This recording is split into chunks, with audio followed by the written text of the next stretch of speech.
ನಮಸ್ಕಾರ ವೀಕ್ಷಕರೇ.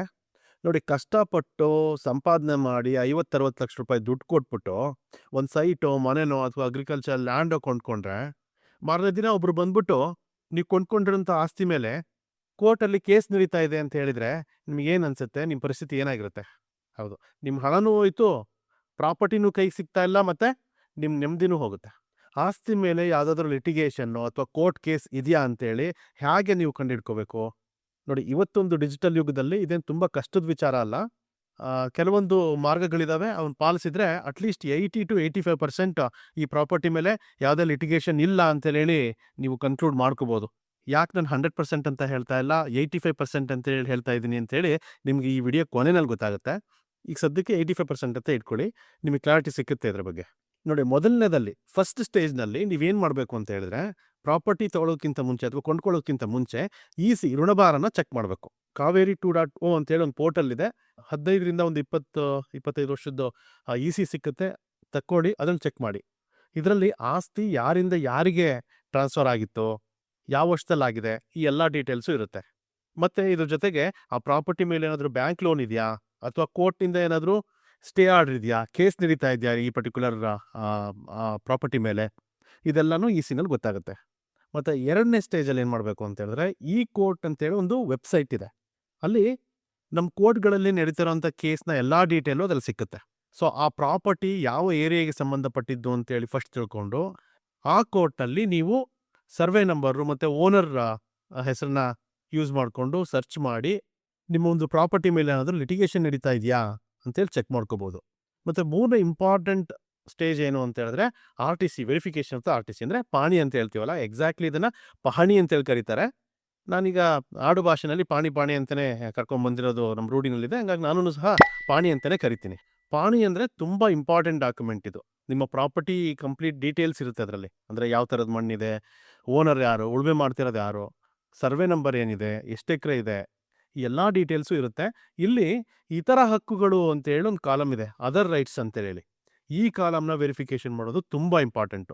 ಸಾಮಾನ್ಯವಾಗಿ ನಮ್ಮ ಜನ ಏನು ಮಾಡ್ತಾರೆ ಅಂತ ಹೇಳಿದ್ರೆ, RTC ತೊಗೊಂಡು ಓನರ್ ಯಾರು ಅಂತ ನೋಡ್ಬಿಡ್ತಾರೆ, ಎಷ್ಟು ಎಕರೆ ಜಮೀನಿದೆ ಅಂತ ನೋಡ್ತಾರೆ, ಮತ್ತು ಸರ್ವೆ ನಂಬರ್ ನೋಡ್ತಾರೆ.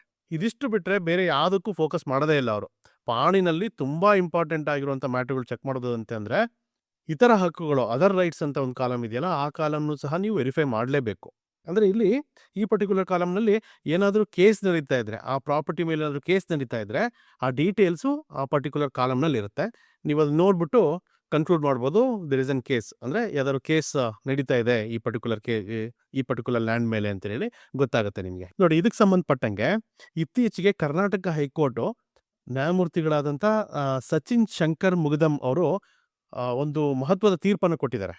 ಏನಂತ ಹೇಳಿದ್ರೆ, ಸುವರ್ಣ ಅನ್ನೋಂಥವ್ರು ತಮ್ಮ ಜಮೀನಲ್ಲಿ ಪಾರ್ಟಿಷನ್ ಸೂಟ್ ಸಂಬಂಧಪಟ್ಟಂಗೆ ಒಂದು ಕೋರ್ಟ್ನಿಂದ ಇಂಜೆಕ್ಷನ್ ಆರ್ಡರ್ ತೊಗೊಂಬರ್ತಾರೆ. ಆ ಇಂಜೆಕ್ಷನ್ ಆರ್ಡರ್ ಏನು ಅಂತ ಹೇಳಿದ್ರೆ, ಆ ಪರ್ಟಿಕ್ಯುಲರ್ ಆಸ್ತಿಯನ್ನು ಯಾರೂ ಸಹ ಮಾರಾಟ ಮಾಡಬಾರ್ದು ಅಂತೇಳಿ ಕೋರ್ಟ್ ಅದಕ್ಕೆ ಆದೇಶ ಕೊಡುತ್ತೆ. ಆದೇಶ ಕೊಟ್ಟ ಮೇಲೆ ಅದನ್ನು RTCಯಲ್ಲಿ ನಮೂದನೆ ಮಾಡಬೇಕಲ್ಲ, ಅದಕ್ಕೆ ಒಂದು ಅಪ್ಲಿಕೇಶನ್ ಹಾಕ್ಕೊಳ್ತಾರೆ ಅವರು, ಈ ಕೇಸ್ ನಂಬರ್ನ RTCನಲ್ಲಿ ಮೆನ್ಷನ್ ಮಾಡಿ ಅಂತೇಳಿ. ಆದರೆ ತಹಶೀಲ್ದಾರ್ ಏನು ಹೇಳ್ತಾರೆ ಅಂತ ಹೇಳಿದ್ರೆ, ನಾವು ಈ ಪರ್ಟಿಕ್ಯುಲರ್ ಕೇಸ್ನಲ್ಲಿ ಪಾರ್ಟಿ ಅಲ್ಲ, ಹಾಗಾಗಿ ನಾವು ಇದನ್ನು RTCನಲ್ಲಿ ಮೆನ್ಷನ್ ಮಾಡೋದಿಲ್ಲ ಅಂತ ಹೇಳ್ತಾರೆ. ಆಮೇಲೆ ಮತ್ತೆ ಈ ಸುವರ್ಣ ಅನ್ನೋರು ಏನು ಮಾಡ್ತಾರೆ ಅಂತ ಹೇಳಿದ್ರೆ, ಹೈಕೋರ್ಟಲ್ಲಿ ಒಂದು ರಿಟ್ ಪಿಟಿಷನ್ ಹಾಕ್ಕೊಳ್ತಾರೆ.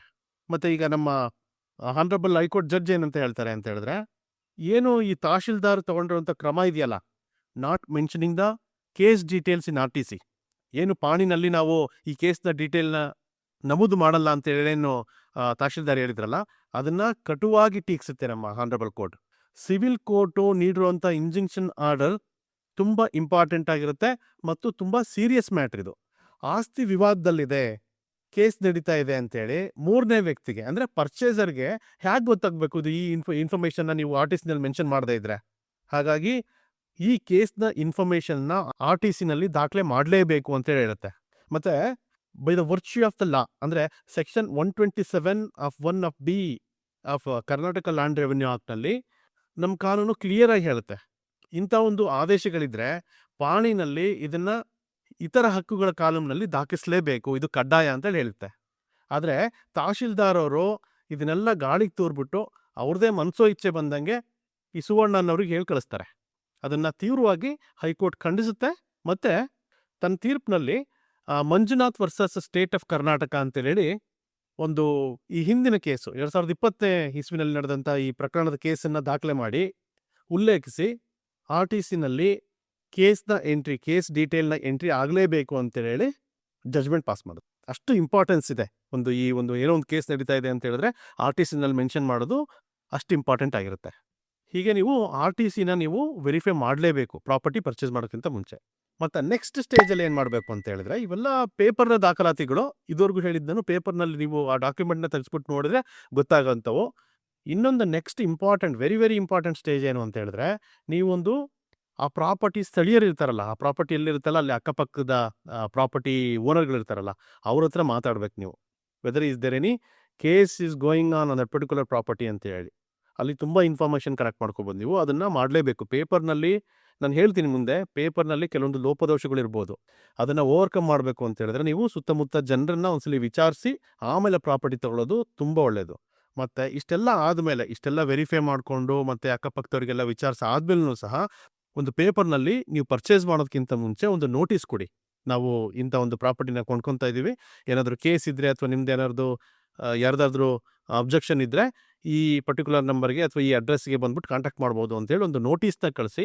ಅದು ನಿಮಗೆ ಆ್ಯಕ್ಚುಲಿ ಒಂದು ಲೆವೆಲ್ ತನಕ ನಿಜವಾಗ್ಲೂ ಹೆಲ್ಪ್ ಮಾಡುತ್ತೆ. ಸೊ ಈ ರೀತಿ ಎಲ್ಲ ಒಂದು ವಿಚಾರಗಳನ್ನ ಗಮನಿಸಿ ನೀವು ಪ್ರಾಪರ್ಟಿಯನ್ನು ಕೊಂಡ್ಕೋಬೇಕಾಗತ್ತೆ. ನೋಡಿ, ಇಷ್ಟೆಲ್ಲ ಮಾಡಿದ ಮೇಲೂ ಸಹ there might be some possibilities that there might be a case going on your property.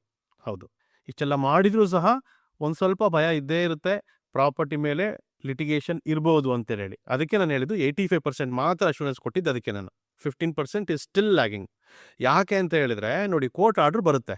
Court order ಆಗಿದೆ, RTCನಲ್ಲಿ ಮೆನ್ಷನ್ ಮಾಡಬೇಕು ಅಂತಲೂ ಆರ್ಡ್ರ್ ಹಲವಾರು ಜಡ್ಜ್ಮೆಂಟ್ಗಳಲ್ಲಿ ಆರ್ಡ್ರ್ ಆಗಿಬಿಟ್ಟಿದೆ ಹೈಕೋರ್ಟ್ನಲ್ಲೂ ಸಹ. ಆದರೆ ಯಾವುದೇ ಒಂದು ಪ್ರಾಪರ್ಟಿ ಮೇಲೆ ಕೇಸ್ ಇದೆ ಅಂತೇಳಿ ಗೊತ್ತಾಗಿ ಒಂದು ಇಂಜಂಕ್ಷನ್ ಆರ್ಡ್ರನ್ನ ತೊಗೊಂಡು ಬಂದ ಮೇಲೆ ಇಮ್ಮಿಡಿಯೇಟಾಗಿ ಅವರು ತಹಶೀಲ್ದಾರರು ಅಥವಾ ನಮ್ಮ ರೆವೆನ್ಯೂ ಡಿಪಾರ್ಟ್ಮೆಂಟು ಇಮ್ಮಿಡಿಯೇಟಾಗಿ ಅದನ್ನು ನಮೂದಿಸಲ್ಲ. ಆರ್ಡ್ರ್ ಆಗೋದು ಒಂದು ಡೇಟಿಗಾದರೆ ಒಂದು 2-3 ತಿಂಗಳು ಆದಮೇಲೆ ನಮೂದನೆ ಮಾಡ್ತಾರೆ. ಆ ಒಂದು 2-3 ತಿಂಗಳು ಗ್ಯಾಪ್ನಲ್ಲಿ ನೀವೇನಾದರೂ ಪ್ರಾಪರ್ಟಿ ಡಾಕ್ಯುಮೆಂಟ್ ತೊಗೊಂಡು ವೆರಿಫೈ ಮಾಡಿದರೆ ಆಗ ಅದು ಮೆನ್ಷನ್ ಆಗಿರಲ್ಲ. ಆ ಕೇಸ್ನ ಡೀಟೇಲ್ಸು ಮೆನ್ಷನ್ ಆಗಿರಲ್ಲ. ನೀವೇನು ತಿಳ್ಕೊತೀರ ಅಂತ ಹೇಳಿದ್ರೆ ಪ್ರಾಪರ್ಟಿ ಸರಿ ಇದೆ, ಯಾವುದೇ ಒಂದು ಲಿಟಿಗೇಷನ್ ಇಲ್ಲ ಈ ಪ್ರಾಪರ್ಟಿ ಸಿಗೋ ಅಪ್ಲೈ ಆಗುತ್ತೆ ಮತ್ತು RTCಗೂ ಅಪ್ಲೈ ಆಗುತ್ತೆ. ಆ ಒಂದು ಗ್ಯಾಪ್ ಇರುತ್ತೆ, ಆ ಗ್ಯಾಪಲ್ಲಿ ಬಂದ್ಬಿಟ್ಟು ನಿಮಗೆ ಮೋಸ ಆಗ್ಬಿಡುತ್ತೆ. ಹಾಗಾಗಿ ಇದೇನೇ ಅಂತ ಹೇಳಿ ಎಷ್ಟೇ ಆಕ್ಯುರೇಟಾಗಿ ನೋಡೋಕೆ ಹೋದ್ರೂ ಇದು 85% ಮಾತ್ರ ಅಶ್ಯೂರೆನ್ಸ್ ಕೊಡುತ್ತೆ. 3-4 ಜನಕ್ಕೆ. ಅದಕ್ಕೆ ನಾನು ಹೇಳಿದ್ದು 3-4 ಜನಕ್ಕೆ ನೀವು ಹತ್ತಿರದಲ್ಲಿರುವಂಥ ಜನಗಳಿಗೆ ಕೇಳಿಬಿಟ್ಟು ಆಮೇಲೆ ಒಂದು ನೋಟಿಸ್ ಕೊಡಬೇಕು ಅಂತೇಳಿ ನಾನು ಇದೇ ವಿಚಾರಕ್ಕೆ ಹೇಳೋದು. ಇದನ್ನೆಲ್ಲ ಮಾಡಿಕೊಂಡ್ರೆ ನಿಮಗೆ ನಾಳೆ ದಿನ ಕೋರ್ಟ್ ಕೇಸ್ ಆದ್ರೂ ಸಹ ನೀವು ಕೊಟ್ಟಿರುವಂಥ ನೋಟಿಸು ಮತ್ತು ನೀವು ತೊಗೊಂಡಿರೋಂಥ ಸ್ಟೆಪ್ಸ್ ಎಲ್ಲ ನೀವು ಎಕ್ಸ್ಪ್ಲೇನ್ ಮಾಡ್ಬೋದು ಕೋರ್ಟ್ ಮುಂದೆ, ಜಡ್ಜ್ ಮುಂದೆ, ಆಯಿತಾ. ಈ ಎಲ್ಲ ಸ್ಟೇಜ್ಗಳನ್ನೂ ನೀವು ಒಬ್ಬ ಕಾಮನ್ ಮ್ಯಾನ್ ಆಗಿ ಮಾಡೋಕ್ಕೆ ಕಷ್ಟ ಆಗ್ಬೋದು. ಅದನ್ನು ಸಜೆಷನ್ ಏನು ಅಂತ ಹೇಳಿದ್ರೆ, ನೀವು ಹತ್ತಿರದಲ್ಲಿರುವಂಥ ಒಬ್ಬ ಅಡ್ವೊಕೇಟ್ನ ಕನ್ಸಲ್ಟ್ ಮಾಡಿ. ಅವರು ಲ್ಯಾಂಡ್ ಡಿಸ್ಪ್ಯೂಟ್ನಲ್ಲೇ ಪರಿಣಿತರಾಗಿರಬೇಕು. ಅಂಥ ಅಡ್ವೊಕೇಟ್ನ ಕನ್ಸಲ್ಟ್ ಮಾಡಿ, ನಿಮ್ಮ ಹತ್ತಿರದಲ್ಲಿರುವಂಥ ಅಡ್ವೊಕೇಟ್ನ ಹೇಳೋದು. ಯಾಕೆ ಅಂತ ಹೇಳಿದ್ರೆ ದೂರ ಹೋದರೆ ನೀವು ಮತ್ತೆ ಇಂಟ್ರ್ಯಾಕ್ಟ್ ಮಾಡೋಕ್ಕೆ ಸಾಧ್ಯ ಆಗದೆ ಇರ್ಬೋದು. ನಿಮ್ಮ ಹತ್ತಿರದಲ್ಲಿರುವಂಥ ಅಡ್ವೊಕೇಟ್ನ ಕನ್ಸಲ್ಟ್ ಮಾಡಿ ಅವರಿಂದ ಒಂದು ಒಪಿನಿಯನ್ ತೊಗೊಂಡು ಆಮೇಲೆ ಪ್ರಾಪರ್ಟಿ ಪರ್ಚೇಸ್ ಮಾಡೋದು ಒಳ್ಳೆಯದು ಅಂತೇಳಿ ನನ್ನ ಅಭಿಪ್ರಾಯ. Thank you so much.